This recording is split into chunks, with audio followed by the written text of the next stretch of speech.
Hi, Caroline.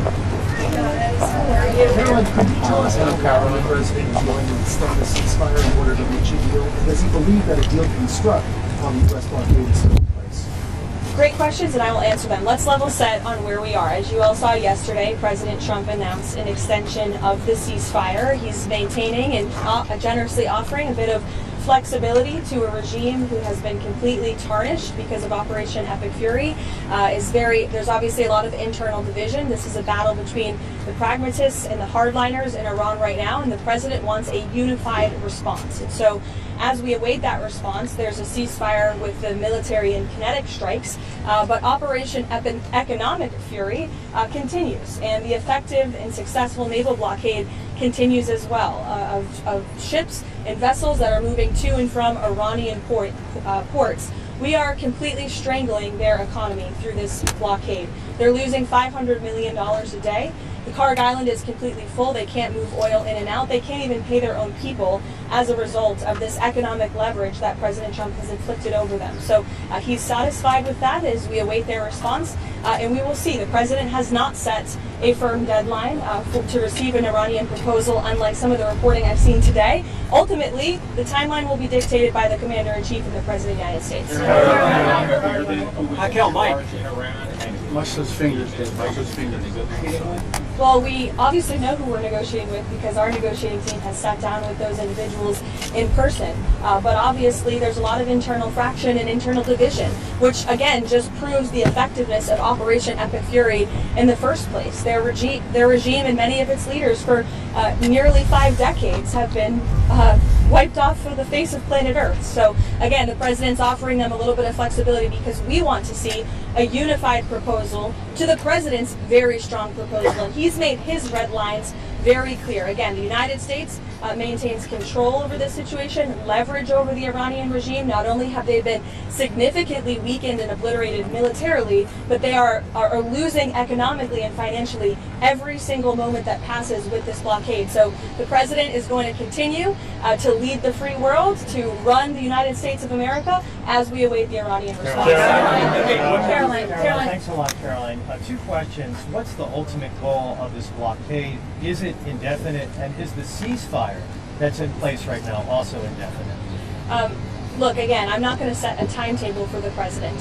He has not done that, and I won't. I know there's been some anonymous sourced reporting that there was maybe a 3 to 5 day deadline. That is not true. The president has not set a deadline himself. Ultimately, he will dictate the timetable. And again, he is satisfied with the naval blockade, and he understands that Iran is in a very weak position, and the cards are in President Trump's hands right now.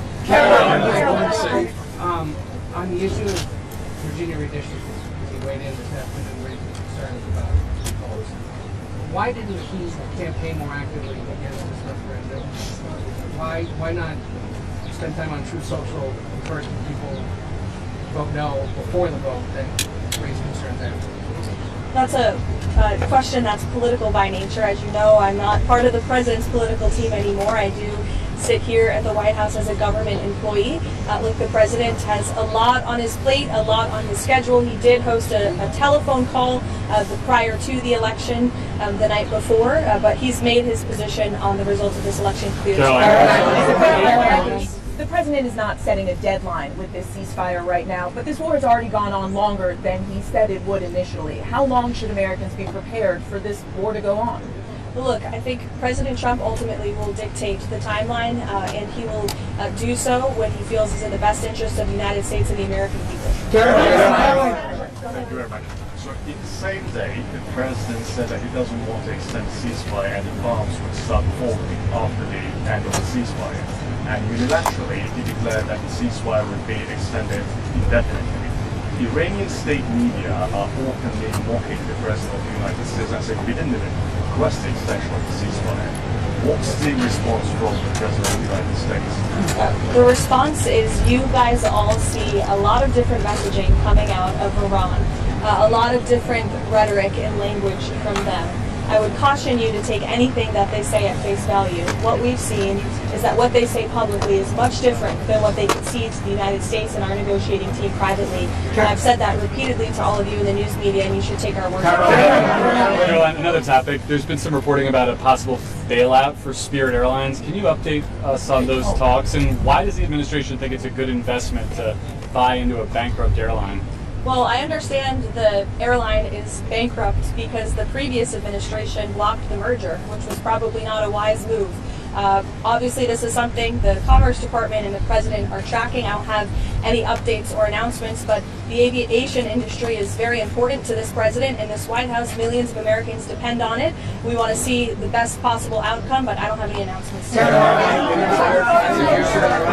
you so much, Caroline. So, how long is the President willing to wait for the Iranians to come to the table, and does he trust the Iranians to come to the table?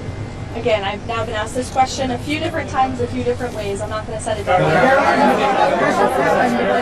Thank you, Caroline. A lot of the negotiations, or it seems public statements that we've seen from the President come on Truth Social and the Iranians on X, a lot of back and forth there. Did the President's Truth Social posts throughout the day ahead of these negotiations have a negative impact on negotiations? I think look at where we are right now.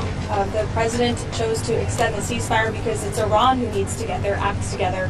The United States and President Trump have been very clear in our demands and our red lines and what we need to see in the best interest of the American people and our country and our allies from the very beginning. So the short answer to your question is yes.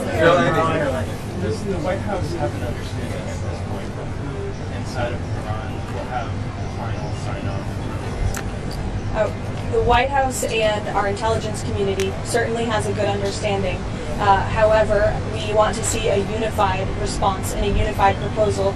To the previous question's point, you see a lot of different messaging on social media from many people within the regime, and a lot of that public nonsense is not what we hear from them privately. But again, we want a unified response, and that's what the President is awaiting.